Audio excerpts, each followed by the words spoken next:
Assalamualaikum warahmatullahi wabarakatuh. Perkenalkan, nama Mbak Aisyah Turashida, biasanya dipanggil Mbak Ais.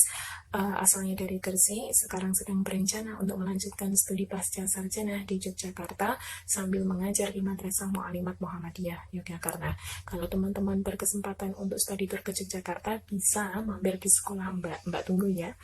Dan terima kasih kepada adik-adik Samdalas yang sudah memberikan kesempatan bagi Mbak untuk mengisi di kajian PKDA online ini.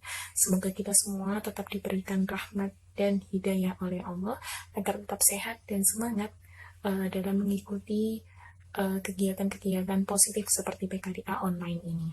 Dan sebelumnya, mari kita membaca basmalah terlebih dahulu untuk mengawali kajian online singkat ini agar tetap diberikan rahmat oleh Allah Subhanahu wa Ta'ala. Bismillahirrahmanirrahim. Syukur ya, alhamdulillah kita diberikan kesehatan sehingga kita bisa masih mengadakan kegiatan online PKDA seperti saat ini.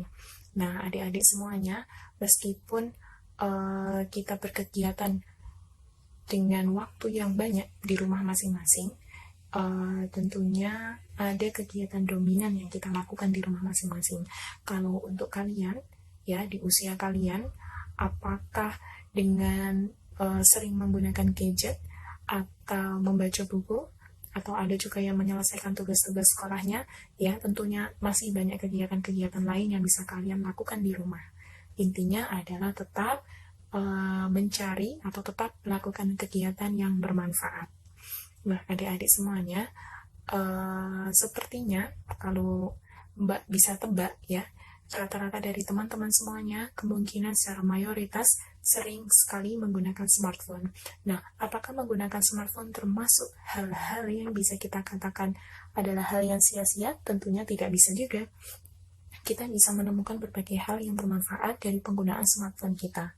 Nah, tapi apakah yang kalian lakukan hanya dengan bermain media sosial tanpa tahu arah dan tujuan, stalking dengan para idol atau artis yang kalian banggakan, ya, melihat story kesehariannya, kemudian apa yang dia lakukan, apa yang dia kenakan, apakah hanya itu saja atau hanya games yang kalian lakukan?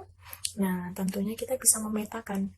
Harusnya dengan smartphone kita tetap bisa meraih berkah dari Allah bila kita tetap melakukan dengan kegiatan yang bermanfaat, mencari hal-hal yang baik, membuat kreativitas yang bermanfaat, ya, atau mencari. Tak lupa di hari kiamat nanti ada 4 hal yang akan ditanyakan oleh Allah Subhanahu wa Ta'ala kepada seluruh hamba dan seluruh manusia yang ada di bumi ini. Ya, hadis ini diriwayatkan oleh Tirmidzi. Ada 4 hal yang ingin Mbak ingatkan bagi teman-teman semuanya. Yang pertama adalah terkait dengan umur. Ya, umur. Rata-rata umur kalian berapa, nak? Ada yang 14 atau 13, ya. Nah, tentunya di usia belia kalian ini, kita bisa melihat apa yang sering kalian lakukan. Kalian juga bisa memetakan banyakkah hal sia-sia yang telah kalian lakukan, atau ternyata kalian telah atau lebih sering melakukan hal yang bermanfaat. Nah, di sini kita semua bisa memetakan masing-masing apa yang kalian lakukan di masa muda kalian, ya. Nah, ini menjadi hal yang harus kita prioritaskan, harus kita tentukan. Kenapa? Karena kita juga tidak tahu kapan kita akan wafat, ya. Apakah kita sudah membawa amal baik yang banyak atau sudah cukup untuk masuk dalam surganya Allah? Nah, ini kita yang tidak tahu secara pasti. Itu yang pertama. Maka dengan umur kita harus bertanggungjawabkan di hadapan Allah Subhanahu wa Ta'ala. Dan yang kedua adalah ilmu. Ya, yang kedua adalah ilmu. Nah, di sini ilmu yang kalian dapatkan apakah sudah diterapkan dengan baik ataukah hanya disimpan secara pribadi, ya, ataukah kalian gunakan untuk membantu orang lain, untuk memberikan pengajaran kepada orang lain, yang mengajarkan kepada orang lain, meraih berkah dengan mengajarkan ilmu adalah salah satu hal yang termasuk dalam sedekah jariyah. Nah, tentunya kita harus ingat bahwasanya setiap muslimah ataupun setiap muslim, ya, ilmu yang kita dapatkan adalah pertanggungjawaban kita. Dan yang ketiga adalah harta. Ya, apa yang kalian dapatkan dari harta kalian, dari mana kalian mendapatkannya, apakah kalian sedekahkan ataukah kalian gunakan untuk hal-hal yang sifatnya boros atau hal-hal yang sifatnya tidak bermanfaat, nah ini di hadapan Allah akan dipertanggungjawabkan semuanya. Dan yang terakhir adalah badan, ya, wa'an jismihi fima ablahu, dan terkait dengan badan mereka, ya, jasmani mereka, apa yang mereka lakukan itu juga akan dipertanggungjawabkan di hadapan Allah. Apa yang kita lakukan dengan tangan kita, mata kita, telinga kita, ya, mulut kita, kaki kita, apakah kita semuanya sudah konsisten untuk melakukan perintah Allah semuanya? Nah ini akan dipertanggungjawabkan di hadapan Allah semuanya. Kalau yang sering menggunakan HP, kemungkinan jempolnya juga akan bicara, ya, apa yang sering kalian ketikkan di HP kalian, searching apa sih, melihat konten apa toh yang di YouTube, apakah yang bermanfaat atau tidak, dan yang sebagainya. Nah ini semuanya akan dipertanggungjawabkan di hadapan Allah Subhanahu wa Ta'ala. Maka tentunya terhadap 4 hal tadi, ya, terkait dengan ilmu, terkait dengan badan kita, harta kita, dan juga umur kita, 4 hal ini menjadi tanggungan kita bersama untuk kita pertanggungjawabkan di hadapan Allah Subhanahu wa Ta'ala.